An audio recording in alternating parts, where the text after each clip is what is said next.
Assalamualaikum warahmatullahi wabarakatuh.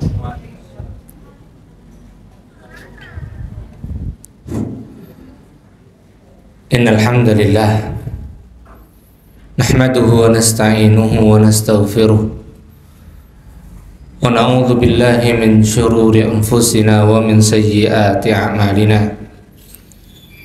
Man yahdihillahu fala mudilla lahu ومن يضلل فلا هادي له وأشهد أن لا إله إلا الله وحده لا شريك له وأشهد أن محمدا عبده ورسوله يا أيها الذين آمنوا اتقوا الله حق تقاته ولا تموتن إلا وأنتم مسلمون يا أيها الناس اتقوا ربكم الذي خلقكم من نفس واحدة وخلق منها زوجها وبث منهما رجالا كثيرا ونساء واتقوا الله الذي تساءلون به والأرحام إن الله كان عليكم رقيبا يا أيها الذين آمنوا اتقوا الله وقولوا قولا سديدا يصلح لكم أعمالكم ويغفر لكم ذنوبكم ومن يطع الله ورسوله فقد فاز فوزا عظيما. أما بعد فإن أصدق الكلام كلام الله وخير الهدي هدي محمد صلى الله عليه وسلم وشر الأمور محدثاتها فإن كل محدثة بدعة وكل بدعة ضلالة وكل ضلالة في النار. Jamaah kaum muslimin dan muslimah rahimani wa rahimakumullah. Alhamdulillah, kita bersyukur kepada Allah Subhanahu wa taala atas seluruh nikmat, rahmat sekaligus taufik dari Allah Subhanahu wa taala. Karena dengan rahmat dan taufik Allah Subhanahu wa taala lah kita bisa mengenal agama Islam ini bukan hanya sekedar beragama Islam, namun beragama Islam dengan menetapi petunjuk sunnah Rasulullah Sallallahu Alaihi Wasallam.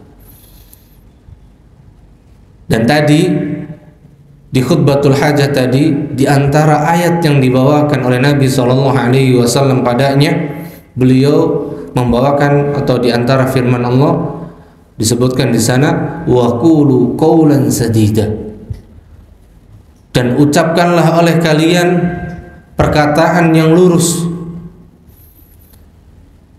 Di sini ada kalimat as-sadad,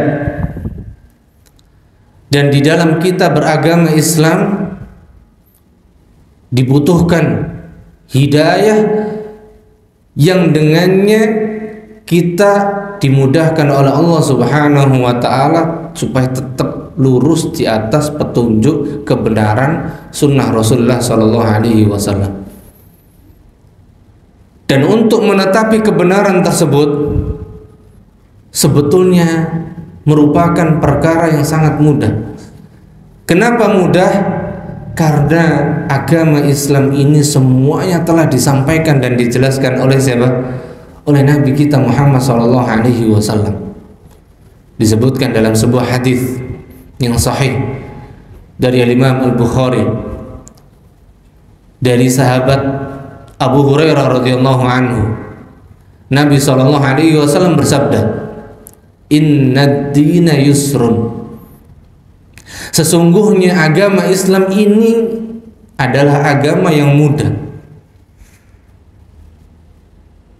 Mudah bagi siapa?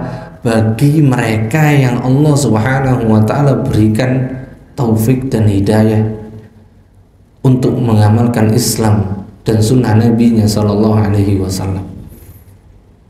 Maka berbahagialah siapa saja yang dimudahkan mengenal Islam dan menegakkan Islam ini mengikuti apa? Dengan mengikuti petunjuk kebenaran sunnah Nabi Sallallahu Alaihi Wasallam. Bahkan beliau katakan sesudah itu, walan yusadad dina illa ghalaba, dan tidak ada seorang pun yang menjadikan susah dalam perkara agama Islam ini, melainkan dia akan dikalahkan, melainkan dia akan tersesat dan menyimpang. Jadi apa? Agama Islam ini sudah mudah. Kalau dia jadikan agama Islam ini, beragama Islam ini susah, berarti apa? Kok bisa yang aslinya mudah jadi susah? Itu maksudnya bagaimana? Berarti dengan dia tambahi agama Islam atau dikurangi agama Islam tersebut, sehingga apa? Menganggap bahwasanya agama Islam yang telah disampaikan, diajarkan oleh Nabi kita Muhammad SAW ini masih belum cukup, masih belum sempurna, sehingga dia butuh untuk menambahinya atau menguranginya. Maka kata Nabi tadi, illa ghalabah, melainkan dia akan dikalahkan. Kalau dia sudah kalah berarti apa? Pasti akan menyimpang dari jalan yang lurus. Maka terakhir Nabi katakan, wasaddidu wa qaribu. Di sini ada kalimat as-sadad lagi. Maka tetaplah kalian di atas jalan yang lurus, atau minimal mendekati jalan yang lurus tersebut. Dan as-sadad di sini dijelaskan oleh para ulama kita, yang dimaksud dengan as-sadad an yusiba as-sunnah, an yusiba as-sunnah, yaitu apa? Engkau menetapi kebenaran sunnah Nabi SAW. Jadi berada di atas jalan yang lurus itu seperti apa sih? Yang dimaksud dengan menetapi jalan yang lurus adalah apa? Menetapi kebenaran petunjuk sunnah Nabi SAW. Antusiba sunnah, antusiba as-sunnah.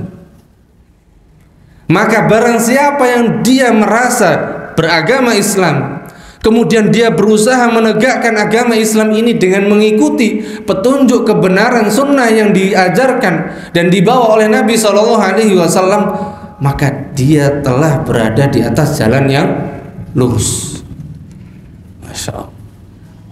Maka ini yang perlu kita berusaha untuk mencarinya, mendapatkannya, memperolehnya, kemudian apa? Kita teguh di atasnya. Paling tidak minimal, kata Nabi, waqaribu, mendekati jalan yang lurus tersebut. Maksudnya apa? Karena ketika seseorang berusaha menegakkan sunnah Nabi SAW, dan perjuangan untuk menegakkan sunnah Nabi SAW itu perjuangan yang mudah apa susah? Penuh darah, penuh pengorbanan, baik dari diri sendiri, dari keluarga kita, dari orang-orang terdekat kita.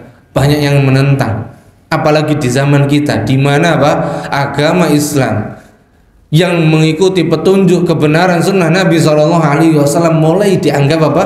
Dianggap asing, mulai dianggap asing. Maka butuh perjuangan untuk bisa berada di atas jalan yang lurus ini.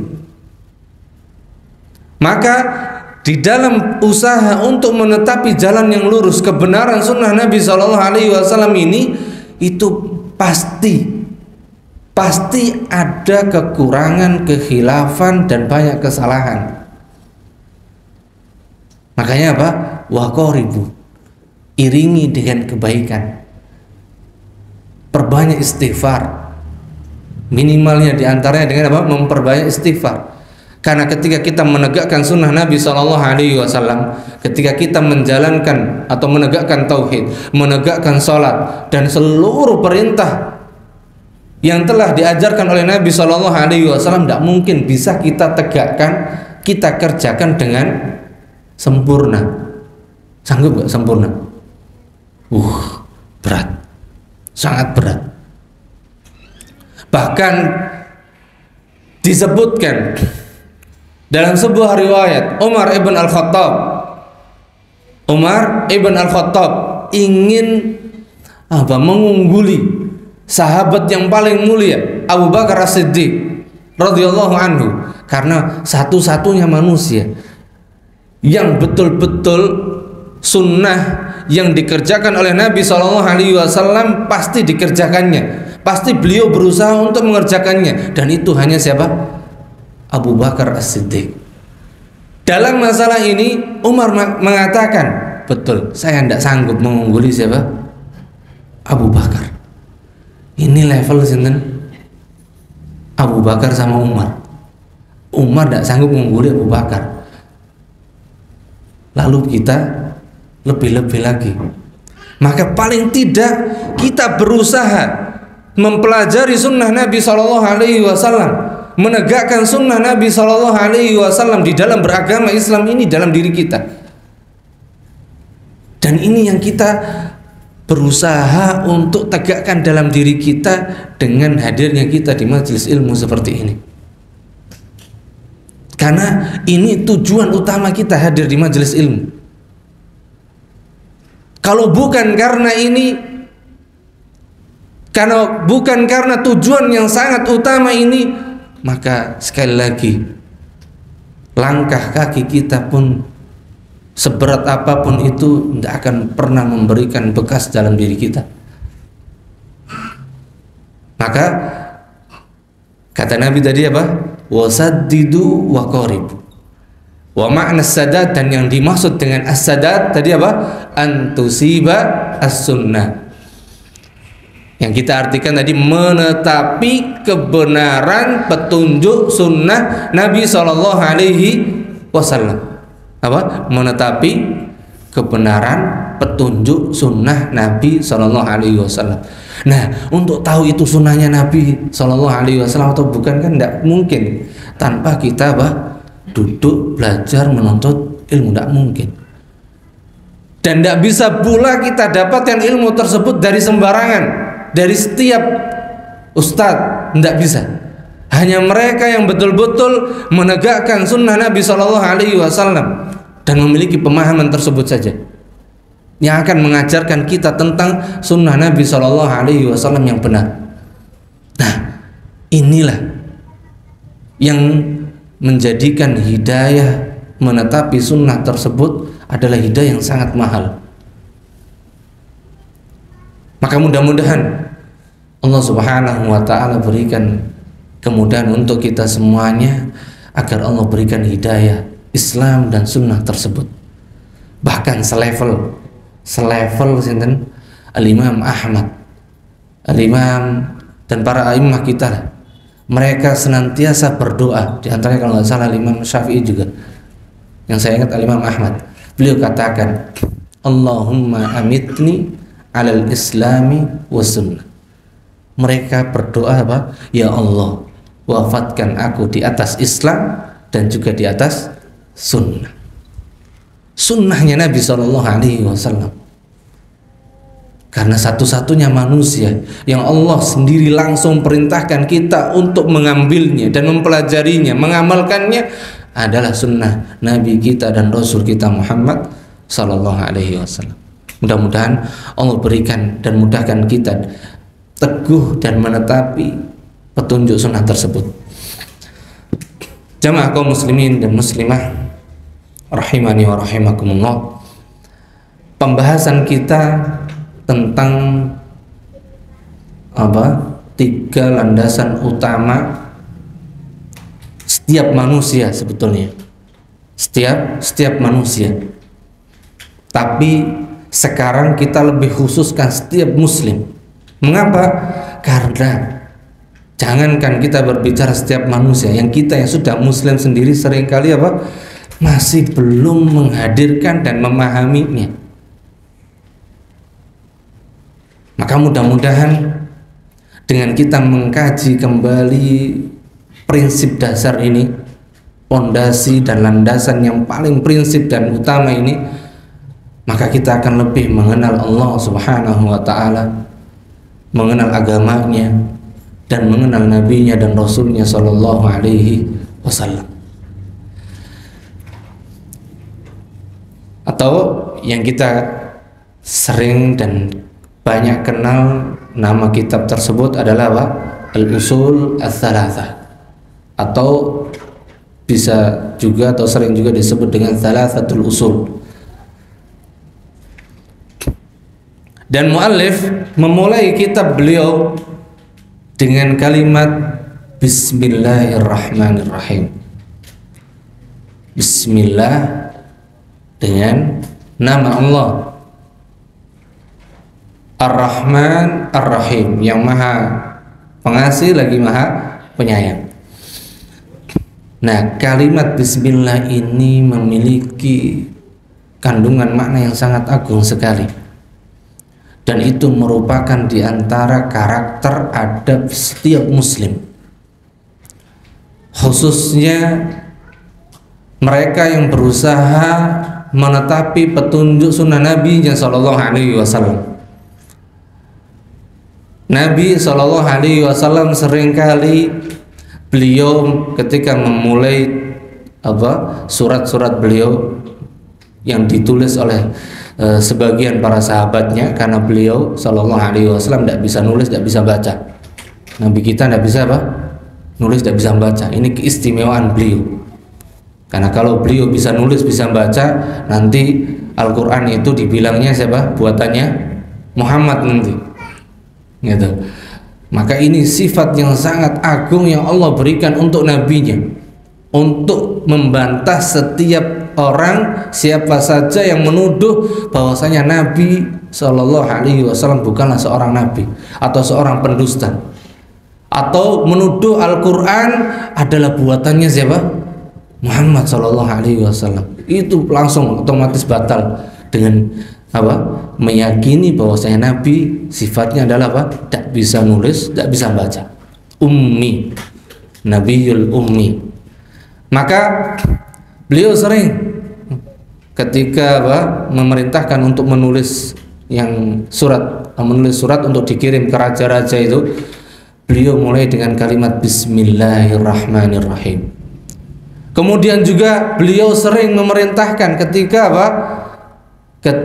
hendak makan, ketika hendak masuk kamar mandi, ketika semua aktivitas kita, maka beliau katakan kulu bismillah, makanlah kalian dengan mengucapkan Bismillah. Kemudian ketika masuk kamar mandi dan yang lainnya. Maka ini menunjukkan karakter sifat dari seorang muslim, dia senantiasa selalu mengawali setiap aktivitasnya dengan kalimat Bismillah. Kalimat yang ringan, kalimat yang sangat ringan, tapi kalimat ini menjadikan akidah dan keyakinan seorang muslim padanya. Karena apa? Karena dalam kalimat Bismillah ini, yang pertama yang terkandung di dalamnya adalah apa? At-tabarruk, mengharapkan keberkahan. Jadi ketika kita memulai aktivitas kita, kemudian kita mengucapkan Bismillah, maka di situ otomatis yang kita maksudkan dengan mengucapkan Bismillah berarti apa? Kita mengharapkan kepada Allah Subhanahu wa Ta'ala dari amalan yang kita kerjakan, perbuatan yang kita kerjakan itu agar Allah berikan keberkahan padanya. Semua kita kan seringnya pengen semua yang kita kerjakan itu berkah, bahkan sampai dengan keyakinan keberkahan tersebut dia harus berusaha mendapatkannya dengan pengorbanan yang tidak sedikit. Sampai datang kemana? Datang ke wali, datang ke tempat-tempat keramat, datang ke kuburan. Katanya apa? Ngalap berkah. Padahal ngalap berkahnya cukup dengan apa tadi? Bismillah. Masya Allah. Nabi SAW mengajarkan kita sesuatu dari agama Islam tadi yang kita sampaikan di awal tadi. Agama Islam ini sangat mudah untuk menetapi kebenaran sunnah Nabi SAW di dalam beragama Islam, mudah dan sangat mudah. Tidak butuh capek. Capeknya itu ya mungkin kalau dalam gambaran manusia itu kurang, tapi dalam pandangan Islam, kacamata Islam, itu sudah dianggap sebagai pengorbanan perjuangan. Tinggal kita mau mengikuti petunjuknya Nabi SAW atau enggak. Maka ketika kita sudah mengucapkan bismillah, mau aktivitas, mau makan, mau apa saja, bahkan tadi mau nulis, maka apa? Maknanya apa? Ketika kita mau nulis atau mau makan kemudian mengucapkan bismillah, berarti apa? Saya mengharapkan makan saya ini Allah berikan keberkahan padanya. Dan itu kan yang kita harapkan dari apa? Setiap aktivitas kita tersebut. Kemudian faedah yang kedua dari kalimat bismillahirrahmanirrahim ini, diantaranya adalah yang disebutkan oleh para ulama adalah al-ifadatul hasr, memberikan faedah batasan. Batasan maksudnya apa? Yang kita mintai pertolongan, keberkahan hanya siapa? Hanya Allah Subhanahu wa ta'ala. Dan ini adalah bagian dari tauhid tadi. Kita hanya mengharapkan pertolongan, petunjuk, keberkahan hanya dari Allah Subhanahu wa ta'ala. Karena yang mampu memberikan keberkahan yang sesungguhnya hanya Allah. Kita datang atau kita minta kepada orang yang soleh katanya untuk didoakan.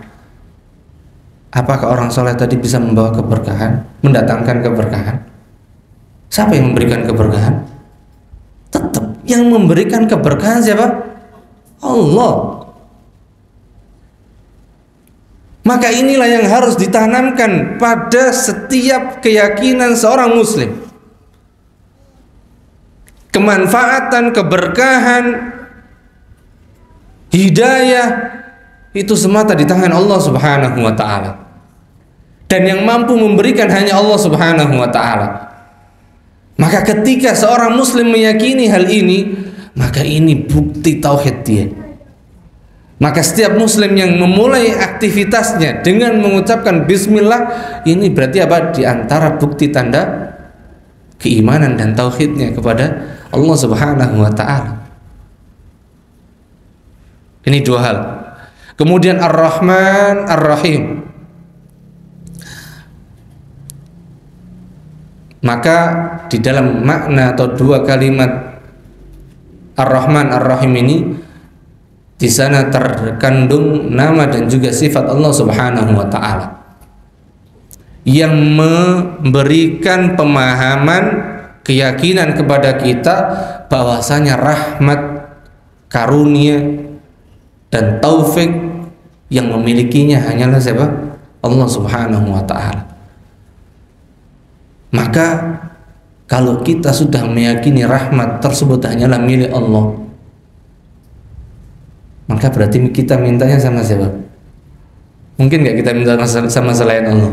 Tidak mungkin. Berarti kita akan minta kepada Allah Subhanahu wa ta'ala rahmat tersebut.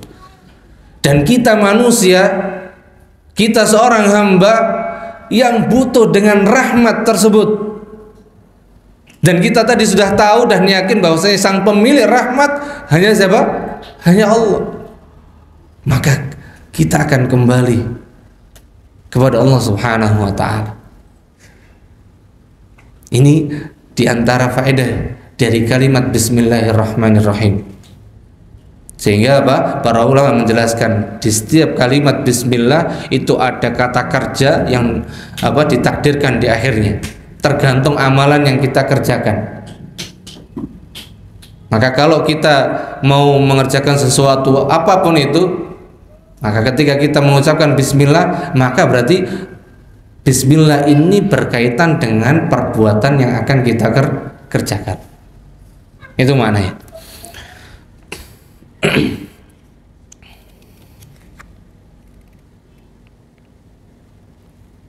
Kemudian beliau melanjutkan setelah memulai kitabnya dengan bismillahirrahmanirrahim, beliau mengucapkan i'lam rahimakallah. I'lam rahimakallah. Jadi dua kalimat ini menjadi kebiasaan para ulama kita yang betul-betul mengikuti petunjuk sunnah Nabi Shallallahu Alaihi Wasallam. Jadi di antara kebiasaan para muallim yang mereka mengikuti petunjuk Nabi-Nya Shallallahu Alaihi Wasallam, maka dia akan meminta kepada setiap yang hadir untuk apa? Memberikan konsentrasinya, perhatiannya. Jadi kata i'lam ini memberikan faedah apa? At-tanbih, supaya yang mendengar betul-betul perhatian. Supaya apa? Yang mendengarkan penjelasan yang akan disampaikan itu betul-betul memberikan perhatian dan hatinya, konsentrasinya. Dan itulah kelebihan dan keistimewaan ilmu yang akan dipelajari. Karena ilmu yang akan dipelajari adalah ilmu yang membahas tentang Allah dan Rasulnya, membahas tentang agamanya, ilmu din, ilmu din. Maka butuh apa? Perhatian, butuh konsentrasi. Karena siapa yang berusaha memberikan perhatiannya, kesungguhannya untuk mempelajari agama Islam ini, maka ilmu tidak akan serta-merta mendatanginya begitu saja. Bahkan andai kata dia berikan semua perhatiannya, kesungguhannya, perjuangannya, konsentrasinya, maka ilmu pun tidak akan berikan seluruhnya untuknya, hanya separuhnya saja maksimal. Maksimal berapa? Separuh. Maka dalam kita mempelajari agama Allah Azza wa Jalla ini, mungkin tidak tanpa kita konsentrasi, tanpa berikan kesungguhan kita? Tidak mungkin. Karena lagi-lagi yang bisa memasukkan ilmu tersebut ke dalam hati kita hanya Allah Subhanahu wa Ta'ala. Maka butuh perjuangan, kesungguhan, dan adab yang mengikuti petunjuk adab dalam menuntut ilmu yang benar. Baru Allah Subhanahu wa Ta'ala akan berikan ilmu tersebut. Tapi ilmu yang dikasih pun berapa? Sebagian saja, Mas ya. Masya Allah. Makanya inilah yang menjadikan pembeda antara ilmu yang kita pelajari saat ini atau ilmu din dengan ilmu yang lainnya, dari ilmu dunia. Kalau ilmu dunia kita buat santai, pakai leha-leha, insya Allah bisa. Belajar ilmu dunia apa sih yang butuh sepaneng tambah gak melebu tambah. Harus santai. Tapi kalau ilmu din tidak bisa, meleng malah bablas nanti. Malah bisa jadi apa? Dhalun mudil, sesat dan menyesatkan malah. Maka tidak bisa ilmu din ini dipelajari setengah-setengah. Dipelajari dengan birahatil jism, dengan santai-santai, dengan jasad yang enak, tenang. Tidak bisa. Tidak bisa. Dan kita sudah saksikan dan sudah dengar sejarah mentorehkan di mana para ulama kita, mereka menjadi para ulama yang betul-betul ilmunya dalam sekali, mereka dapatkan dengan peluh keringat dan perjuangan yang luar biasa. Kemudian kata i'lam ini, jadi perhatikanlah, ketahuilah. Makna ilm adalah apa?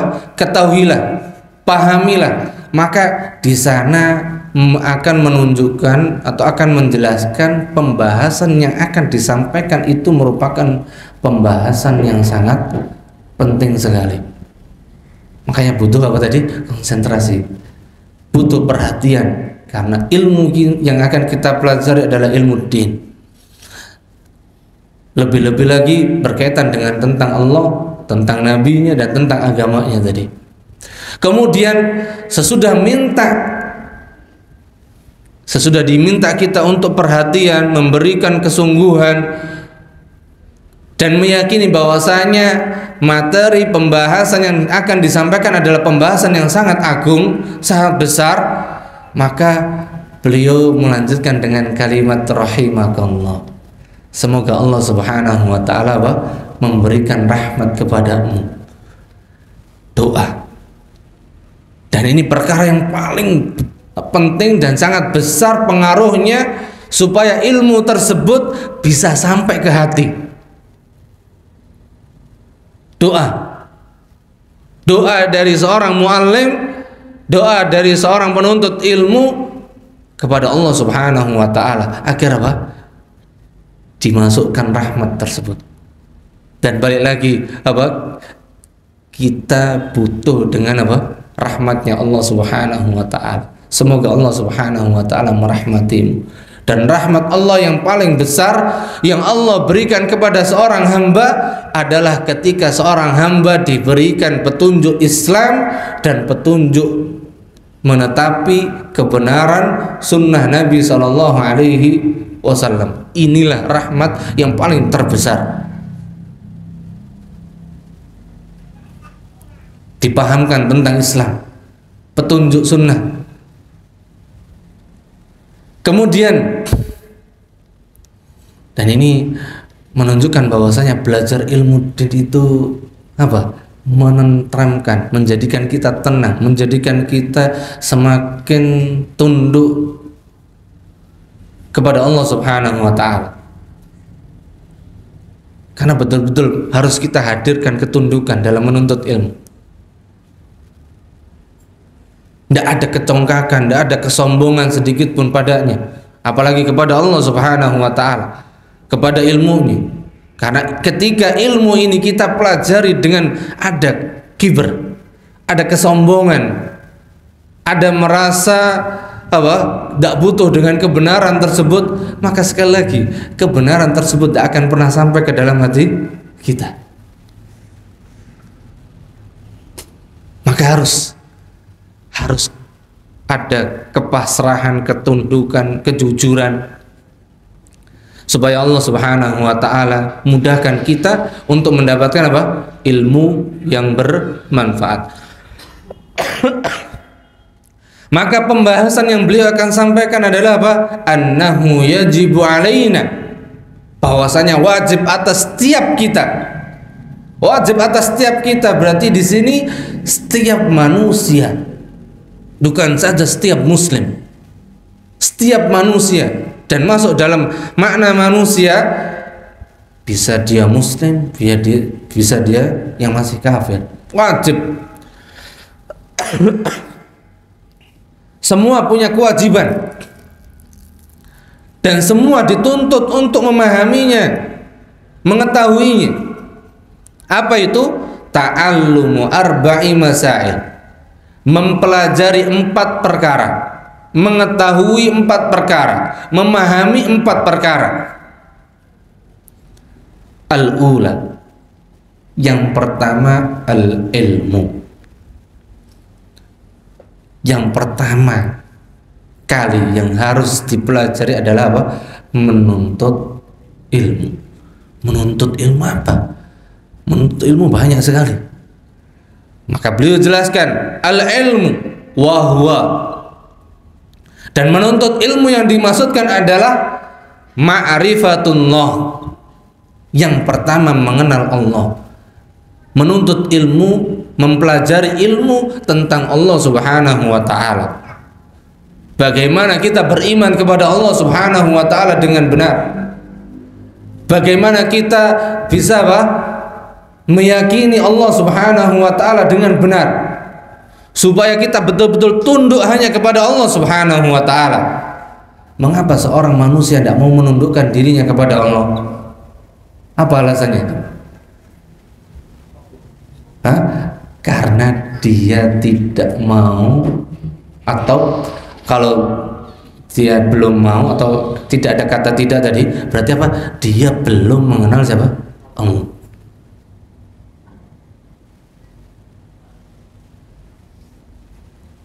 Karena dia belum mengenal Allah Subhanahu wa taala. Karena apabila seorang hamba sudah mulai ada dalam hatinya keinginan untuk mengenal Rabbnya, mengenal Allah Subhanahu wa ta'ala, maka Allah akan jadikan hatinya dan jadikan hamba tersebut mulai apa? Mulai tunduk taat kepada Allah Subhanahu wa ta'ala. Jadi ketaatan, ketundukan kepada Allah Subhanahu wa ta'ala karena dia tahu siapa tentang Allah Subhanahu wa ta'ala. Ini. Jadi mereka yang masih tunduk kepada selain Allah, dari Tuhan-Tuhan selain Allah, dari berhala, dari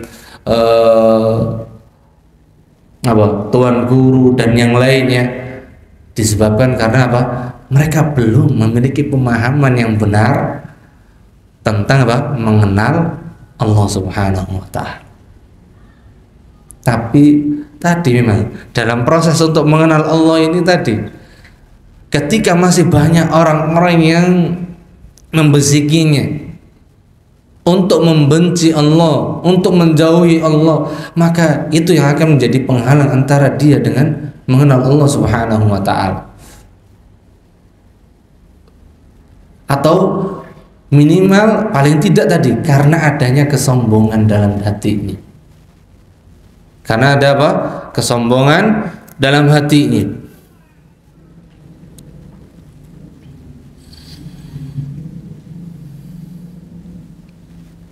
Maka mengenal Allah Subhanahu wa ta'ala, atau sebelum kita detailkan atau menjelaskan tentang mengenal Allah yang dimaksudkan ini, apa yang kita harus kenal dari Allah ini, maka yang kedua yaitu apa? Al-ilmu, berilmu, mempelajari, memahami tentang ma'rifatu dinil Islam atau ma'rifatu nabiyhi sallallahu alaihi wasallam. Yang kedua mengenal nabinya. Kemudian yang ketiga mengenal agama Islam beserta dalilnya. Kenapa di sini ada perintah menuntut ilmu atau mengilmui tentang nabi kita? Kenapa kita diperintahkan untuk mengenal Nabi sallallahu alaihi wasallam? Karena yang mengajarkan agama Islam ini siapa? Nabi kita sallallahu alaihi wasallam.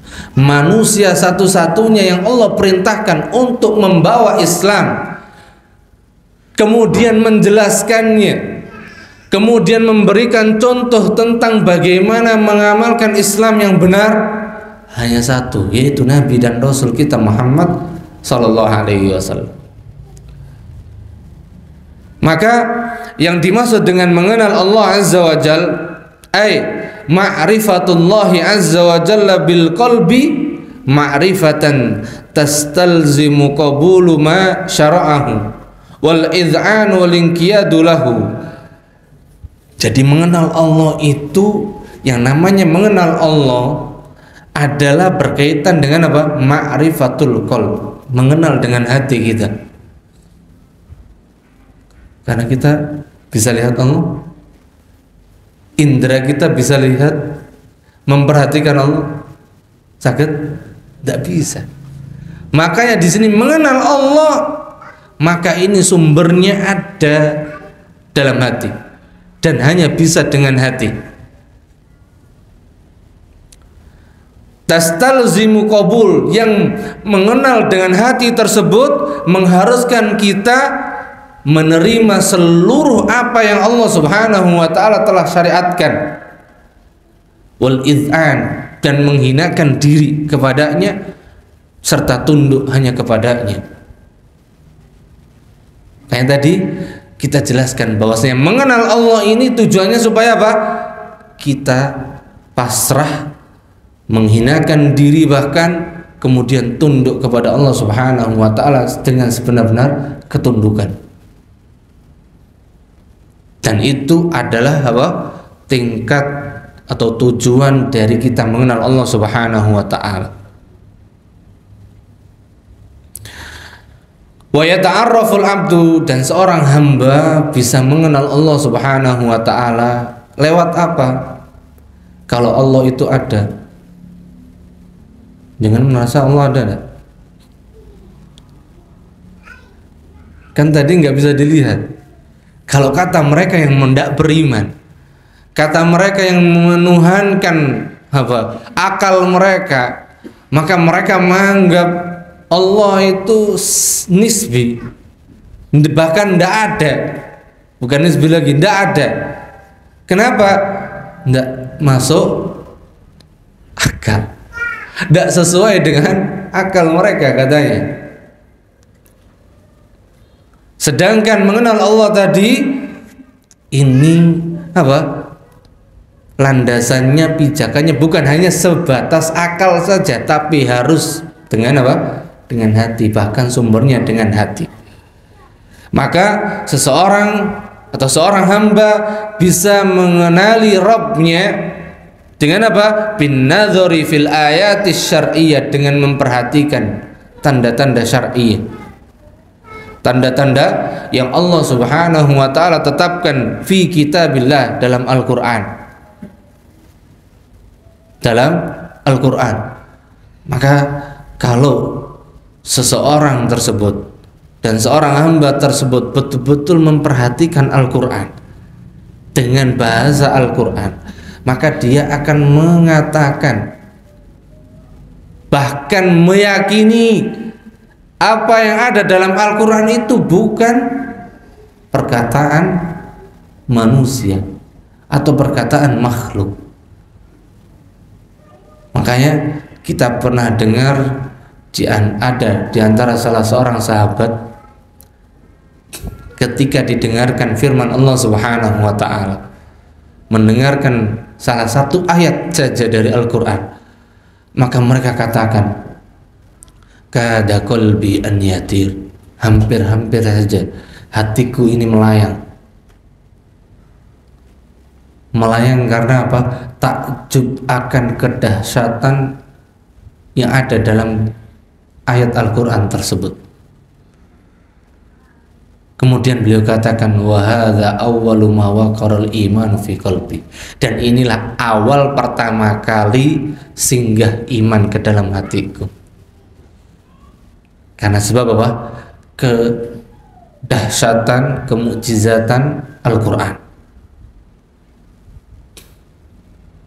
Dan juga wa sunnati rasulihi sallallahu alaihi wasallam. Dia bisa perhatikan Allah, mengenal Allah diantaranya dengan apa? Memperhatikan sunnah nabinya. Karena apa? Semua yang dikabarkan oleh Nabi sallallahu alaihi wasallam pasti benar, tidak mungkin salah, tidak mungkin apa? Tidak mungkin salah. Semua pasti benar, baik berkaitan dengan perkara yang sudah terjadi dan juga baik dengan yang sedang terjadi maupun yang akan terjadi. Maka kabar yang dikabarkan oleh Nabi SAW adalah pasti benar. Perkara yang pembahasan tentang yang sudah terjadi seperti apa? Tentang diantaranya bahwasanya manusia sebelum dia diciptakan itu 50.000 tahun sudah diambil perjanjian oleh Allah Subhanahu wa taala. Sudah dimintai perjanjian, dan itu benar, dan itu dibenarkan sebagaimana yang Al-Quran tetapkan. Kemudian kabar-kabar yang telah terjadi, baik itu tentang sejarah seperti kebenaran Fir'aun dan yang lainnya, kemudian yang terjadi dan yang akan terjadi berkaitan dengan hari kiamat dan yang lainnya, maka itu pasti semuanya benar. Dan itu membuktikan bahwasanya sunnah atau kabar yang datang dari Nabi SAW berupa sunnah itu bukan semata dari siapa? Dari Nabi SAW, tapi ada yang memberikan wahyu kepada Nabi SAW, yaitu Allah Azza wa Jalla. Makanya disebutkan dalam banyak ayat, andai kata Nabi SAW mengetahui perkara yang gaib, maka kalau dikatakan andai kata aku mengetahui perkara yang gaib, berarti Nabi tahu perkara yang gaib? Tidak tahu berarti. Makanya beliau katakan, andai kata aku tahu perkara yang gaib, lastakthartu minal khair, kata beliau. Sungguh apa? Ilmu tersebut aku akan jadikan, ilmu tentang perkara gaib tersebut aku akan jadikan sebab untuk beramal kebaikan sebanyak-banyaknya. Kalau sekarang orang tahu gaib malah jadi apa? Bukan malah jadi tambah beramal kebaikan, bukan. Kalau beliau katakan lastakthartu minal khair, kata beliau, yang sebagaimana Allah firmankan, sungguh aku akan memperbanyak amal-amal kebaikan.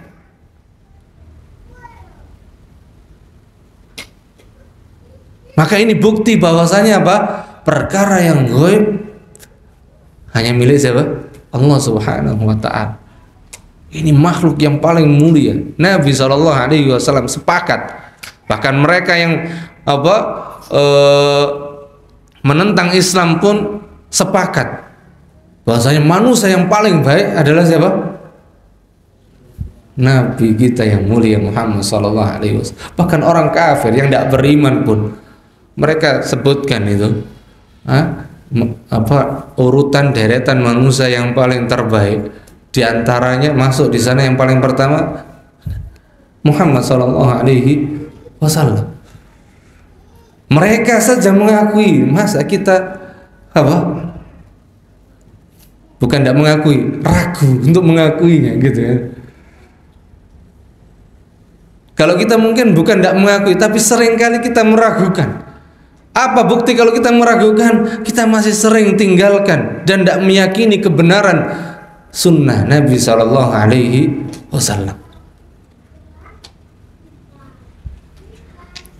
Kemudian mengenal Allah Subhanahu wa ta'ala pula di sini disebutkan wan nadharu fil ayatil kauniyah, bisa kita dapati dengan memperhatikan alam semesta. Dan ini yang sering dijadikan bukti oleh para ulama kita untuk mereka yang mengingkari akan Al-Quran dan akan sunnah Nabi SAW. Seperti kisah yang masyhur sekali yang terjadi antara Imam Abu Hanifah dengan siapa? Ateis. Seorang ateis yang tidak mengakui akan adanya Tuhan, tidak mengakui Al-Quran, tidak mengakui sunnah. Kemudian beliau nantang Imam Abu Hanifah untuk dibuktikan kalau Allah itu ada. Jadi mereka untuk membuktikan Allah itu ada saja itu bingung. Maka alhamdulillah kita tidak bingung ya, insyaallah. Mereka bingung untuk membuktikan Allah ada, mereka bingung sekali. Sampai harus berdebat dengan Imam Abu Hanifah, minta dibuktikan, tapi dengan syarat katanya. Syaratnya apa? Jangan bawakan Al-Quran, jangan bawakan sunnah. Kalau kamu bawakan as-sunnah, kamu bawakan Al-Quran, saya tidak akan terima selamanya. Mantep banget. Ya wis, ya sudah, tidak apa-apa. Akhirnya apa? Ya sudah, kamu duluan, kata Imam Abu Hanifah. Tidak, kamu duluan. Ya sudah, disuruh mulai duluan. Akhirnya apa? Imam Abu Hanifah mulai cerita, ngomong, kalau di sebuah dermaga ada sebuah kapal besar yang dia menaikkan penumpang dan barang sendiri, kemudian berlayar menuju dermaga tujuannya, kemudian setelah sampai dia turunkan penumpangnya dan barangnya sendiri. Cuman gitu doang. Dengan spontan orang ateis ini katakan apa? Ya Imam, ente sudah gila, ibarat kata orang kita sekarang gitu. Ente gila ya? ada. Duh, yang gila, yang lebih gila loh siapa?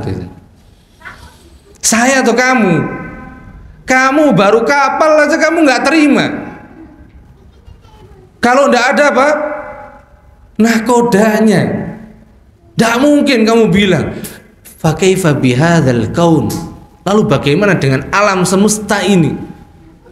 Mungkin nggak ada yang menciptakan dan mengaturnya. Ada sendiri, ada tiba-tiba. Siapa yang lebih gila? Langsung fabuhital ladzi kafar, terdiam dia, tidak bisa ngapa-ngapain lagi, nggak jadi debat. Kata dia zong. Tapi alhamdulillah akhirnya dia diam. Mungkin dia merenung setelah itu. Dan inilah kehebatan para ulama kita. Kalau kita ditantang kayak gitu mungkin apa? Udah keder duluan. Keringet apa ini dingin sudah keluar semua saja. Dan ini level para ulama kita. Allah muliakan mereka dengan ilmu yang Allah berikan kepada mereka. Ini menunjukkan kemuliaan agama Islam. Maka di dalam alam semesta ini, bahkan di dalam diri kita, Allah katakan wa fi anfusikum, dan pada diri kalian, afala tubsirun, apakah kalian tidak pernah perhatikan dalam diri kita ada apa? Ya ada diri kita. Tapi kita pernah perhatikan kah? Pernahkah kita perhatian dengan diri kita yang di luar saja, jangan di dalam dulu. Yang di dalam kan banyak tuh. Dan kita nggak pernah ikut andil ngurusi. Pernah ikut andil ngurusi jantung, ikut andil ngurusin paru-paru, hati, nggak pernah. Apalagi makanya sing di luar dulu deh. Kita perhatikan diri kita di luar. Di luar ada apa? Ada mata, ada telinga, ada kulit. Di kulit ada apa? Ada rambut. Rambut itu setiap saat butuh nutrisi enggak?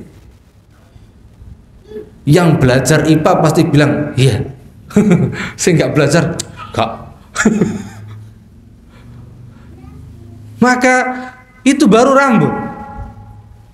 Dia kalau nggak ada nutrisi itu nggak bisa itu jadi hitam, layu. Jangankan putih, layu, nggak putih lagi sudah. Jadi yang putih itu bukan karena nggak ada nutrisi, enggak. Bukan. Kalau nggak ada nutrisi mati dia, apa? Rontok, nggak bisa nempel lagi sudah. Itu rambut. Terus lagi, pernah kita perintahkan dia, hei rambut, kamu panjang oh. Panjang. Bisa nggak dia panjang? Enggak, dia panjang terus. Bahkan kita punya harus jadwal. Kalau sudah panjang, kita berangkat ke tukang cukur. Siapa yang manjangin dia? Pernah kita perintahin rambut. Duh, Allah perintahkan kita wa fi anfusikum afala tubsirun. Dalam diri kalian tidak bisa kalian lihat itu di sana ada Rabb, ada Allah Azza wa Jalla. Masya Allah.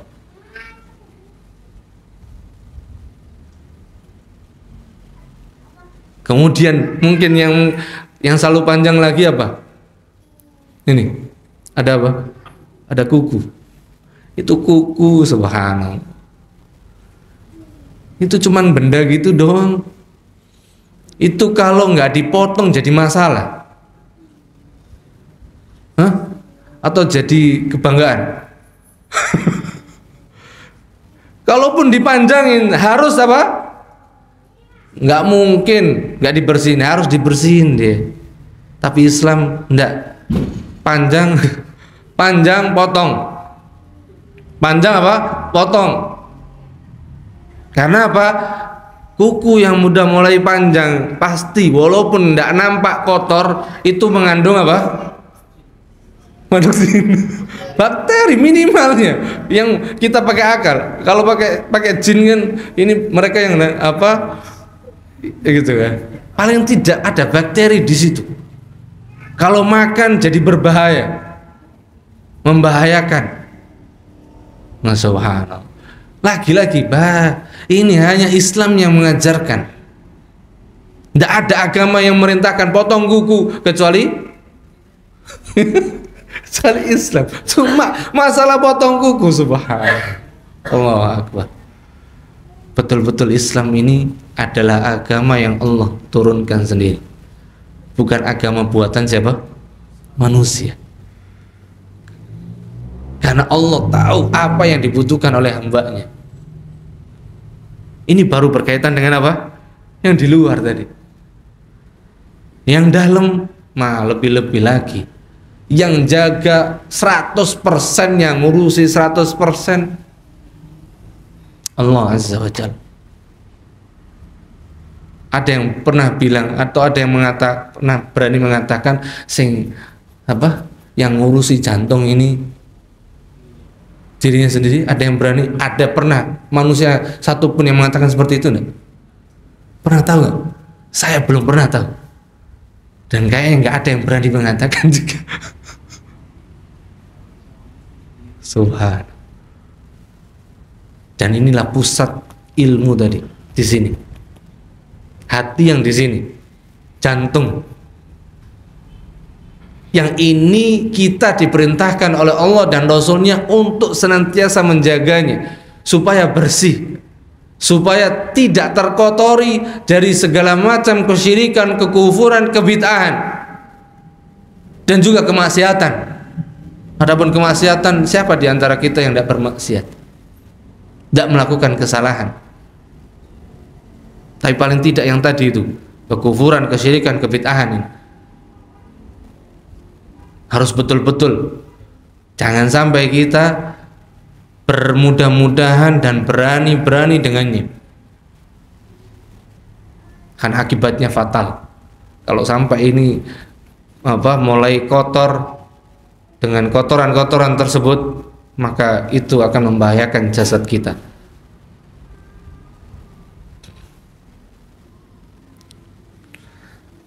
Ahibati fiddin, azani Allah wa iyyakum. Ini berkaitan dengan apa? Mengenal Allah Azza wa Jalla. Kemudian wa ma'rifatu nabiyhi, mengenal nabinya. Mengenal nabinya sallallahu alaihi wasallam.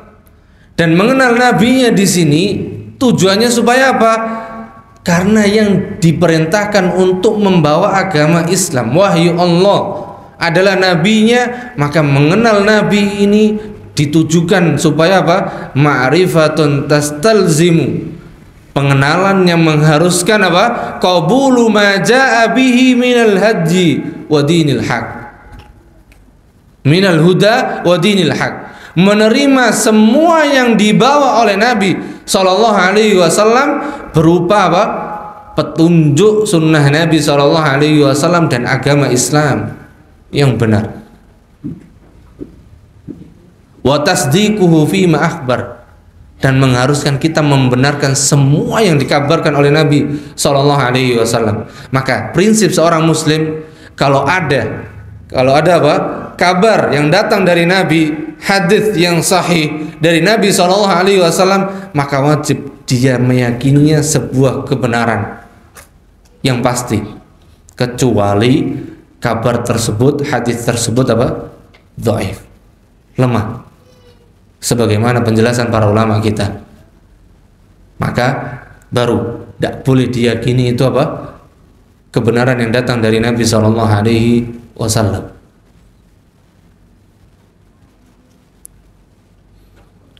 Dan pembenaran tersebut mengharuskan kita apa? Imtithalu amrihi fima amar, menjalankan, menegakkan semua perintah yang datang dari Nabi sallallahu alaihi wasallam. Dan menjalankan perintah yang datang dari Nabi sallallahu alaihi wasallam ini tidak mungkin kita bisa kerjakan apa? Semuanya. Tapi apa? Kita akan bisa sesuai dengan apa? Kemampuan kita saja.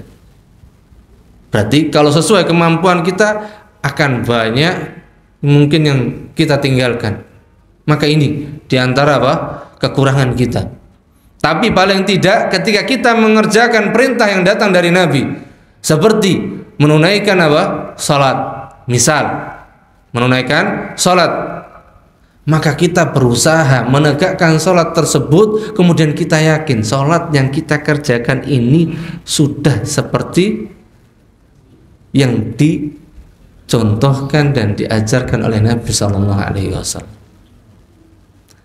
Sebagaimana para sahabat Rasulullah SAW ketika beliau atau ketika mereka sholat, maka hujahnya mereka apa? Hakadha ra'aituhu an-nabi SAW. Demikianlah aku menyaksikan sholatnya Nabi atau sifat sholatnya Nabi SAW. Nah, kalau kita sudah mampu mengerjakan sholat kemudian menghadirkan, kemudian kita merasa, oh ini loh sholat yang sudah dikerjakan oleh Nabi SAW, maka luar biasa itu. Itu yang tingkat yang kita sedang apa? Berjalan, berproses untuk itu. Karena apa? Seringkali kita hadir di majelis ilmu, tidak ada itu. Seringkali kita menegakkan ibadah, menegakkan sholat hanya sekedar apa? Gugur kewajiban saja, tanpa ada hati, tanpa ada kehadiran, menghadirkan keyakinan bahwasanya inilah yang diperintahkan dan dicontohkan oleh Nabi SAW.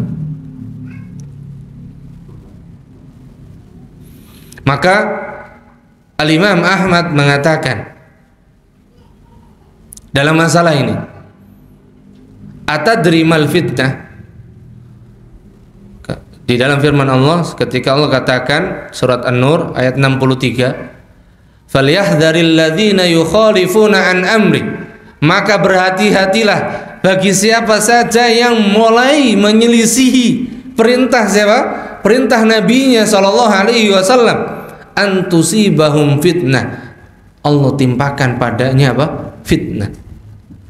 Jadi orang yang mulai menyelisihi petunjuk sunnah Nabi SAW, maka Allah katakan apa?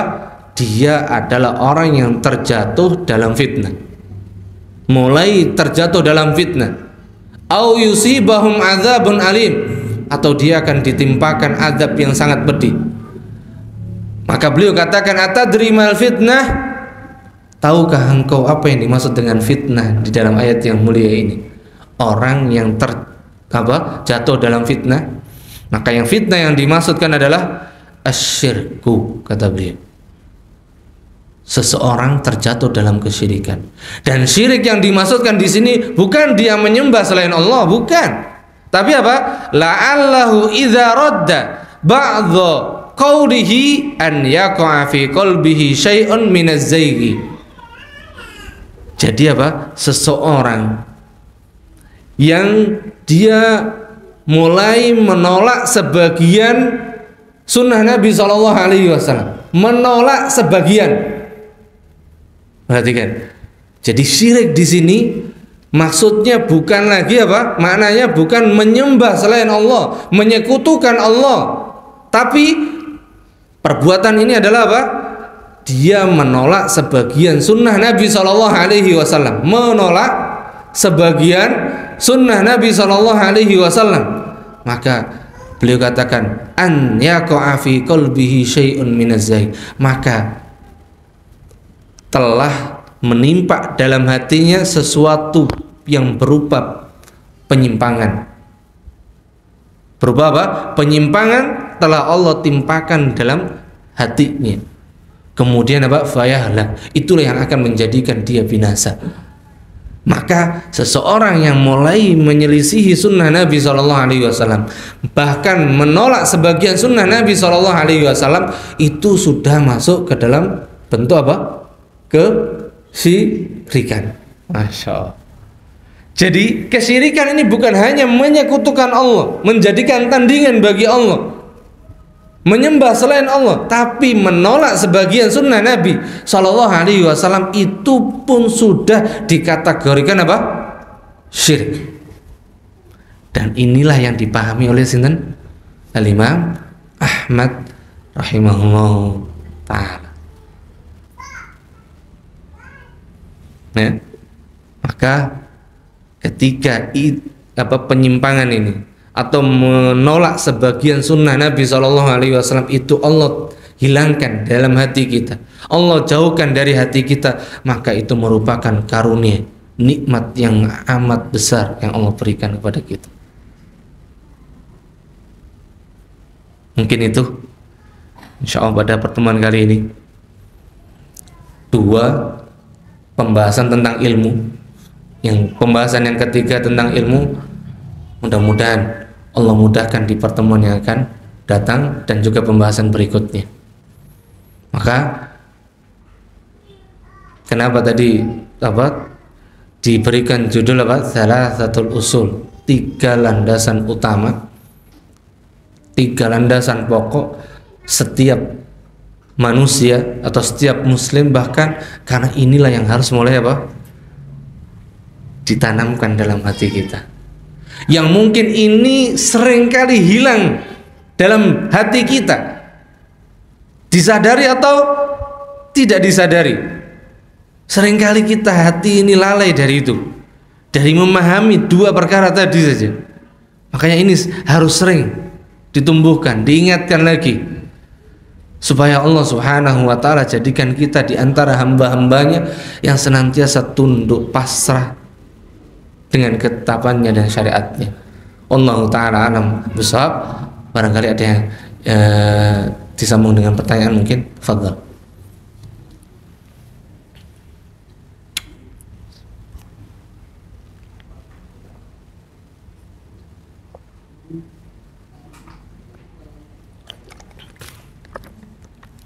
Nah, kayaknya alhamdulillah jelas kayaknya ya.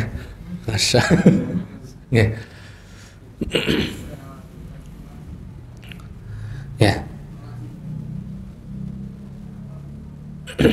Mudah-mudahan pertemuan awal tentang tema kita ini bisa menjadikan kita semakin tunduk lagi, semakin tawadhu lagi, khususnya di dalam kita mempelajari agama Allah Subhanahu wa ta'ala, khususnya di dalam kita menetapi kebenaran sunnah Nabi SAW. Karena di dalam menetapi keduanya tidak mungkin bisa kita dapatkan kalau masih ada kibar atau kesombongan dalam hati kita tersebut. Maka mudah-mudahan Allah Subhanahu wa ta'ala senantiasa berikan kita hidayahnya, taufiknya, dan juga rahmatnya, dan Allah tetapkan kita di atas Islam dan sunnah, dan kita cukupkan. Allah ta'ala a'lam bishawab.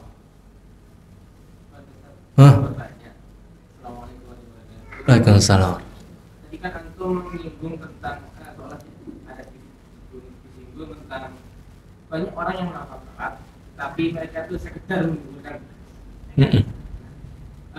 hafal saja. Itu memang benar. Rata-rata hafal di masyarakat memang banyak demikian. Tapi tidakkah juga mereka ya yang mengatakan demikian masih lebih mending daripada yang nggak sholat sama sekali? Sahih. Betul. Bagaimana menurut antum? Yeah. Ini sebagai pengingat untuk kita supaya kita sholatnya lebih ditingkatkan lagi. Kita bukan bermaksud merendahkan, tapi ini untuk pengingat diri kita. Karena hal ini seringkali menimpa bukan kepada person, tapi semua kita merasakan itu. Karena kadang kondisi mungkin lagi nggak mood, kadang kondisi lagi banyak masalah masalah ya, itu menjadikan kita akhirnya sholat selesai aja ngikutin sholatnya gitu, tanpa kita merasa bahwasanya kita ini sedang butuh dengan sholat dan butuh kepada Allah supaya Allah limpahkan dan Allah karuniakan kepada kita rahmatnya, keberkahannya, petunjuknya. Karena Ya dengan sebab sholat inilah. Inna salata tanha anil fahsya'i wal munkar, di antaranya. Jadi kapan sholat itu bisa menjauhkan kita dari perbuatan keji dan kemungkaran? Kapan? Loh, iku sholat kok saya maksiat? Loh, sing salah sholatnya apa orangnya? Kan yang sering dijadikan ininya kan apa? Itu sholat. Jadi yang salah bukan apa? Bukan sholatnya, tapi kitanya.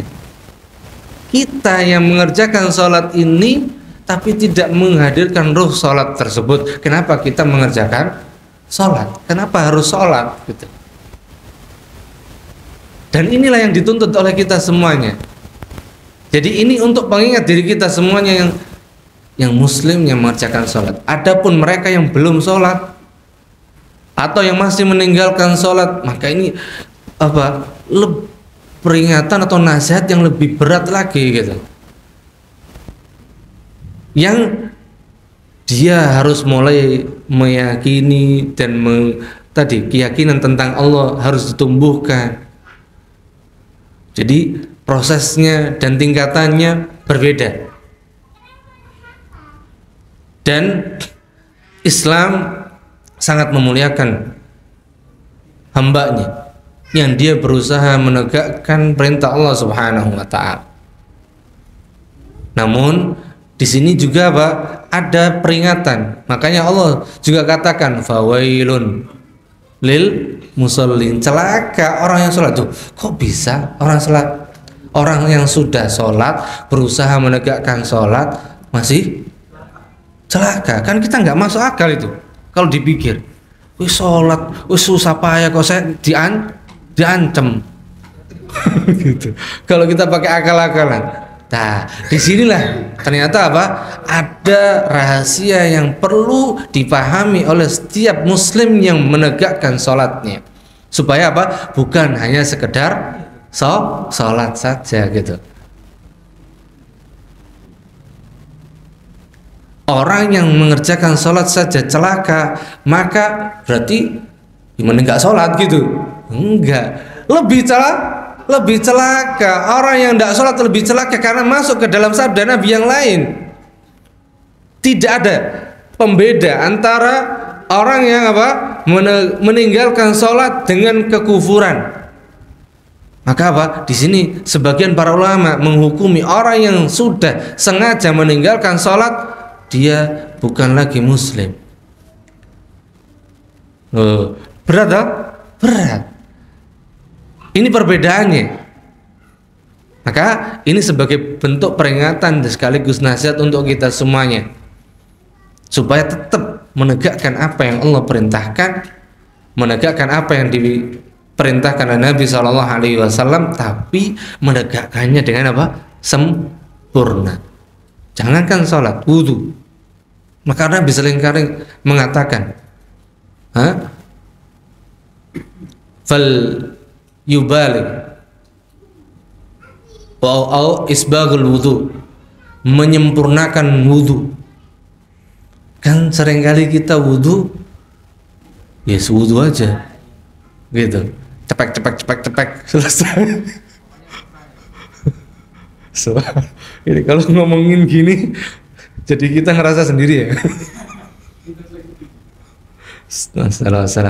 Mudah-mudahan Allah mudahkan kita untuk senantiasa memperbaiki amal kita dan menyempurnakannya. Maka di sini, makanya tadi Al-Imam Ahmad dan yang lainnya dari para imam kita, mereka apa? Senantiasa berdoa untuk apa? Allahumma amitni 'alal Islam wa 'alas sunnah. Wafatkan aku di atas Islam, tapi bukan Islam toh, tapi juga Islam dan sunnah. Kenapa? Jadi Islam ini tidak bisa hanya ditegakkan dengan Islam saja tanpa sunnah, harus dengan sunnah. Maka berbahagialah tadi seseorang yang dimudahkan untuk mengenal Islam, menegakkan Islam, tapi dia tegakkan Islam mengikuti petunjuk kebenaran sunnah Nabi-Nya SAW. Ini luar biasa. Dan ini yang tidak diberikan kepada siapa saja. Allah berikan hidayah menetapi kebenaran Islam, di atas petunjuk sunnah Nabi SAW ini, tidak semuanya Allah kasih. Maka itu yang kita minta. Wallahu ta'ala a'lam bishawab. Mungkin itu, dan kita akhiri. Subhanakallahumma bihamdik, asyhadu an la ilaha illa anta, astaghfiruka wa atubu ilaik. Wassalamualaikum warahmatullahi wabarakatuh.